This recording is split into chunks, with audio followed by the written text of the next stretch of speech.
નમસ્કાર દર્શક મિત્રો, પોલીસ ફોકસ ન્યૂઝ ચેનલમાં આપનું હાર્દિક સ્વાગત છે।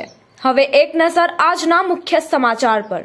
આણંદ જિલ્લાના બારિયાવી ગામે વૃક્ષારોપણ કાર્યક્રમ યોજાયો હતો। સ્વામી વિવેકાનંદ ગુજરાત રાજ્ય યુવક બોર્ડ દ્વારા વૃક્ષારોપણ કાર્યક્રમ યોજાયો હતો। સ્વામી વિવેકાનંદ ગુજરાત રાજ્ય યુવા બોર્ડ દ્વારા ચાલી રહેલા સ્વામી વિવેકાનંદ વન અભિયાન અંતર્ગત તારીખ 25/6/2024ના દિવસે બોરિયાવી શહેરમાં કુમાર શાળાના મેદાન ખાતે વૃક્ષારોપણ કરી અને સ્વામી વિવેકાનંદ વન બનાવવામાં આવ્યું હતું, જેમાં બારિયાવી નગરપાલિકાના chief officer Shri H.D.. Rathod, નગરપાલિકાના OS શ્રી દિનેશભાઈ પરમાર, બોરિયાવી શહેર સંગઠન મહામંત્રી શ્રી નરેશભાઈ રાઠોડ, કુમાર શાળાના પ્રિન્સિપાલ શ્રીમતી રિંકલબેન, સ્કાઉટ માર્શલ અને શિક્ષણ શ્રી વિનોદભાઈ પટેલ, શાળા શિક્ષણ ગણ, સ્વામી વિવેકાનંદ ગુજરાત રાજ્ય યુવા બોર્ડ મધ્ય ગુજરાત ઝોન સંયોજક શ્રી હિરેનભાઈ બ્રહ્મભટ્ટ અને આણંદ જિલ્લાના જિલ્લા સંયોજક શ્રી મેહુલભાઈ ભાવસર તથા તાલુકા અને નગરપાલિકાના સંયોજકો દ્વારા વૃક્ષારોપણ કરવામાં આવ્યું હતું। આપણા સૌના અસ્તિત્વ માટે વૃક્ષો ખૂબ જ મહત્વપૂર્ણ, મૂલ્યવાન અને આવશ્યક છે, કારણ કે વૃક્ષો કે આપણને જીવન માટે બે આવશ્યક તત્વો પૂરા પાડ્યા છે,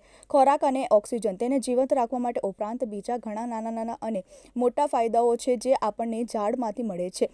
તેથી વૃક્ષો એ જીવંતનું વસ્તુઓના અસ્તિત્વ માટે મહત્વપૂર્ણ સંસાધન છે। દિલીપ એસ પટેલ। મિત્રો, આવા જ અવનવા સમાચાર જાણવા માટે અમારી ચેનલને લાઈક કરો, સબસ્ક્રાઇબ કરો અને બેલ આઇકોન પર પ્રેસ કરો, જેથી અમારી ન્યૂઝની બધી જ અપડેટ આપને મળતી રહે।